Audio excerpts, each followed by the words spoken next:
जब आप भगवत भक्तों से प्रेम करेंगे, निरंतर नाम जप करेंगे, कुसंग का त्याग करेंगे और भगवान की विशुद्ध कृपा हमारे ऊपर है, ऐसा चिंतन करेंगे तो भगवत दर्शन की लालसा जागृत हो जाएगी। जिसके हृदय में भगवत दर्शन की, भगवत मिलन की उत्कंठा, निरंतर सुमिरन, विषयों में अरुचि और सहनशील स्वभाव, सब कुछ सहेंगे, वो त्रिगुणात्मिका माया पर विजय प्राप्त कर लेता है। जगत का चिंतन छूटे, निरंतर श्री कृष्ण का चिंतन हो, यही सर्वोत्तम साधना है, यही सर्वोत्तम साधना है। बहुत धीरे धीरे अभ्यास के चक्कर में मत पड़ो। देखो क्या धीरा, अभी नया बच्चा पधार गया, कैसे विश्वास करें हम कि हमें शाम मिलेगी? बहुत खतरे में है। ये रोज जो व्याकुलतापूर्ण बात कहते हैं समझ में नहीं आता। बहुत कम समय है और इसी शरीर से मुक्त हुआ जा सकता है, अन्य शरीरों से नहीं। क्योंकि चलो भाई अगले जन्म, पता नहीं अगला जन्म हमें किस योनि में जाना पड़े, मुक्त केवल इसी शरीर से हो सकते। यही साधन धाम मोक्ष कर द्वारा, केवल केवल यही। और इसमें तुम प्रमाद कर रहे हो, अगले मिनट का भरोसा नहीं। यात्रा बहुत लंबी है, समय कुछ पता नहीं है, बाजी केवल इसी शरीर से जीतनी है। और आप प्रमाद स्थित हैं, आप मनोरंजन कर रहे हैं, आप चैन से सो रहे हैं, चैन से खा रहे हैं, आपको हंसी मजाक सूझ रहा है, समझ में नहीं आ रहा। विचार करके देखो, संकल्प विकल्पों का तांता लगा हुआ है, व्यवहार की बाहुल्यता है, भोगों में सुख बुद्धि। समझो समझो, बहुत कम समय में जीवन मुक्त होना है। जितने संप्रदाय हैं, जितने मार्ग हैं, माया मुक्त होने के लिए हैं। माया मुक्त पुरुष ही भगवत प्रेमी होता है। कोई ऐसा नहीं इंद्रियों का विलासी, भोगों में रमण करने वाला कोई भगवत अनुरागी होता है। इस भूल में मत रहना, जीवन मुक्त महापुरुष ही अनुरागी होता है। जगते भयो फिरे वैरागी, वृंदावन रस में अनुरागी। प्रेम कोई खिलवाड़ नहीं, ब्रह्मबोध के ऊपर की बात है प्रेम। जो जीवन मुक्त महापुरुषों के भी हृदय में विकलता पैदा कर दे, उसे प्रेम कहते हैं। यहां शरीराकर्षण को, भोग आकर्षण को तुम प्रीति नाम दे रहे हो, ये सब काम के अंतर्गत आता है, इसलिए सावधान। साधु महात्माओं के संग या उनकी सेवा का परिणाम यही है कि हमें इतना बल प्राप्त हो जाए कि हम शास्त्र आज्ञा के अनुसार चलने लगे। जैसा शास्त्र आदेश करता है वैसा हम चले। आप भक्त हैं, आपका एक क्षण भी भजन नहीं रुकना चाहिए। आप ज्ञानी हैं, एक क्षण भी संसार का चिंतन नहीं होना चाहिए। जो बचा वो स्वरूप है।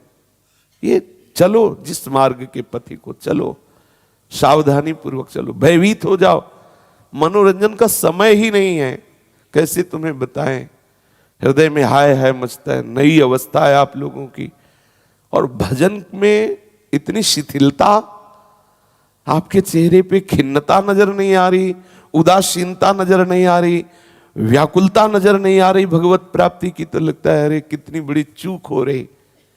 कितनी बड़ी कृपा श्री जी ने की हमें। वृंदावन धाम, संतों का सानिध्य, जैसे आग बुझ रही हो, फूकनी से फूका जाए तो प्रज्वलित हो जाती है, ऐसे संतों का संग, उनकी वाणी फूकनी का काम करती है। वो प्रतिपल हमारे हृदय में वैराग्य की आग, ज्ञान की आग, प्रेम की आग जलाती है।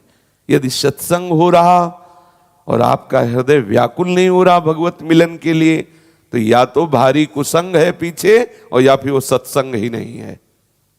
सत्संगति संस्कृति करंता, सत्संग का स्वरूप है कि समस्त आसक्तियों का नाश करके एकमात्र प्रभु में आसक्त हो जाना, प्रभु के चिंतन में तन्मय हो जाना। चूको मत, बहुत कम समय है। वस्तु प्राप्त कर लो, नहीं तो फिर पछताना पड़ेगा। केवल भगवत प्राप्ति के लिए आपको इस समय दिया गया है। साधुता उसी के हृदय में प्रकाशित होगी। तस्मात् शास्त्रम प्रमाणम ते कार्याकार्यो व्यवस्थित हो। यदि आप शास्त्र की आज्ञा को उल्लंघन करते हैं तो दंभ है, पाखंड है, नाटक है, सत्य मार्ग आप नहीं पा सकते। तस्मात् शास्त्रम प्रमाणम थे, शास्त्र प्रमाण के अनुसार चलिए। सिद्धांत और संयम से आप अपने स्वरूप की तरफ लौटेंगे। सिद्धांत छोड़ दिया, संयम छोड़ दिया तो बहिर्मुख होकर विषयासक्त रहेंगे, नाटक होता रहेगा। साधुता का अभिनय भी तो बहुत जोर से किया जाता है। जब कोई नाटक होता है, अगर उसमें किसी को साधु का अभिनय करना होता है तो पूरा वो अभिनय करता है। अभिनय करने से वो साधु थोड़ी हो गया। साधुता का स्वभाव, साधुता की स्थिति अपने स्वरूप में स्थित होना, अपने आराध्य देव में तन्मय होना। संतों के अनुभव उनकी जीवनी है, उनका सामर्थ्य है, उनकी संपत्ति है। साधक को संयमित जीवन जीना चाहिए। दूसरा, जो साधना है ठीक समय के अनुसार नियमित, बहुत काल तक नियम नहीं टूटना चाहिए। स्वाध्याय और साधना जितनी जैसी ठीक समय पर दीर्घ काल तक वैसी होनी चाहिए। तीसरा, लक्ष्य को ध्यान में रखते हुए ही सब चेष्टाएं करनी चाहिए। जो भी चेष्टा तुम्हारी हो रही, तुम्हारे लक्ष्य से विलग नहीं होनी चाहिए। प्रतिकूलस्य वर्जनम, अपने आराध्य के अनुकूल चेष्टा होनी चाहिए, अपने लक्ष्य के अनुकूल चेष्टा होनी चाहिए। आप हंस रहे हो, देख रहे हो, बोल रहे हो, छू रहे हो, सूंघ रहे हो, चल रहे हो, फिर रहे हो, आप अपने लक्ष्य के अनुकूल कर रहे हो कि नहीं? कहीं ऐसा तो नहीं कि आप मनोरंजन कर रहे हो, लक्ष्य के प्रतिकूल कर रहे हो, आराध्य देव के प्रतिकूल कर रहे हो, फिर आपको अनुभव नहीं होगा। भगवदानंद का अनुभव नहीं होगा तो विषयानंद में डोलोगे। दिखावटी केवल होगा, ऊपर से कुछ और, अंदर से कुछ और। ऐसा नहीं होना चाहिए। ये जीवन मजाक नहीं है, ये जीवन सत्य वस्तु की प्राप्ति के लिए है।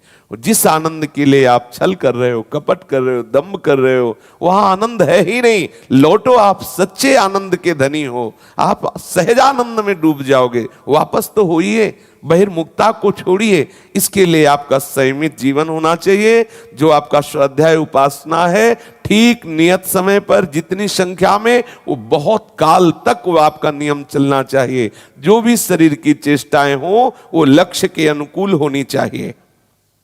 कोई भी मान अपमान में ना फंसे, चाहे मान हो चाहे अपमान हो, उधर दृष्टि ही मत दो। चाहे जितना कोई बड़ा अत्याचारी हो, तुम्हारे प्रति अत्याचार कर रहा हो, तुम उसे श्राप मत देना, दंड मत देना, क्षमा करो, तभी आप अपने स्वरूप में पहुंचोगे। यदृच्छा लाभ में संतुष्ट रहो, किसी भी द्वंद्व से परास्त मत होना। सर्दी गर्मी, मान अपमान, निंदा स्तुति, सबको सहो। देखो, आप परिपक्व उपासक हो जाओगे यदि ऐसा करोगे। जो स्वयं वरण करता है दुख को, वो इस दुख पर विजय प्राप्त कर लेता है। अर्थात स्वयं सुख सुविधाओं का त्याग करके सच्चिदानंद तत्व के लिए, भगवान ने श्रीमद् भागवत में वर्णन किया है, जो मेरे लिए प्राप्त भोगों का भी त्याग कर देता है, वो मेरे परम सुख को प्राप्त होता है। दूरादपास्य सृजनान सुखमर्थ कोटिम सर्वे सुसाधन वरिष्ठ चिरम निराशा, तो वर्षंत में सहजाद्भुत सौख्य धाराम, श्रीमद् राधा सुधा निधि। जो पारिवारिक सुख का, अर्थ के द्वारा प्राप्त सुख का, साधना के द्वारा प्राप्त सुख का त्याग कर देता है, वो लाडली जी के महाप्रेम रस वर्षा में डूब जाता है। असंग रहना, जीवन में कभी किसी से ममता ना होने पावे, सावधान रहना। निरंतर अध्यात्म चिंतन में रहना, अध्यात्म नित्या विनिवृत्त कामा। जित संग दोषा, किसी से ममता ना होने पावे। ध्यान रखना, भगवान की माया अघटन घटना पटीयसी है। बड़े बड़े ज्ञानी ध्यानी मानी को भी फंसाने में देर नहीं लगती, इसलिए सावधान रहना। मनीराम की सलाह पर कभी विश्वास मत करना। मन को कभी खाली मत रहने देना, ये बड़ा शैतान है, खाली होगा पटक देगा। हर समय भगवत चिंतन, आत्म चिंतन, शास्त्र चिंतन, इष्ट चिंतन। एक क्षण खाली रहना भी महापाप है, ऐसा शिवानंद जी ने पूज्य बाबा को उपदेश किया।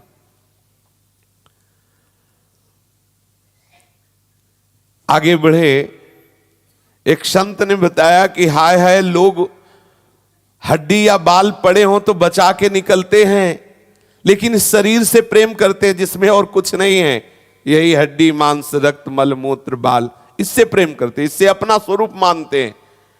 कैसे आश्चर्य की बात है, लोग कितने अज्ञान में फंसे हैं।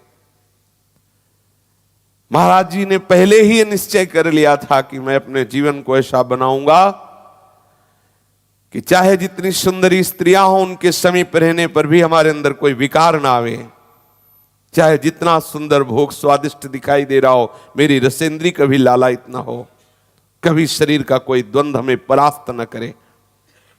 मैं इस शरीर के साथ मुर्दे जैसा व्यवहार करूंगा, कभी इसको अपना स्वरूप नहीं मानूंगा। भूख प्यास प्राण के धर्म है, मेरे नहीं। काम क्रोध आदि मन के विकार है, मेरे नहीं। मिटिया मेट कर दूंगा इन सबको। यह है साधक का दृढ़ निश्चय, ऐसा ही होना चाहिए। या हम इतने कमजोर हो गए, अरे मन नहीं लगता, अरे अब रह नहीं पाते, ये सब क्या? आप जितना भयभीत होते जाएंगे दुश्मन उतना ही चढ़ता चला जाएगा। आपके पास साधन बल है, आश्रय बल है, शरणागत जन है, मिटिया मेट कर दूंगा। मरना तो है ही ना, जीते जी मार दो तो महात्मा हो जाओगे, बस अंतर इतना ही। मरा तो है ही, मरेगा तो है ही। कितनी बार मर चुके हो, नई बात थोड़ी होने की आप पहली बार मरेंगे, बहुत बार मर चुके हैं। प्रतिक्षण मरी तो रहा है शरीर, आप जान नहीं रहे। एक बार हिम्मत करो और निकलो इस विषय दलदल से। देखो आप आनंद के समुद्र में डूबेंगे, पर यह निश्चय दृढ़ होना चाहिए। आज दृढ़ निश्चय करो और एक सप्ताह के अंदर जिस दृढ़ निश्चय में आप चलोगे उसी का प्रश्न आ जाएगा। आप देख लो, करके देख लो, जहां आप कमर कसोगे वहीं घसीट के गिरा दिए जाओगे।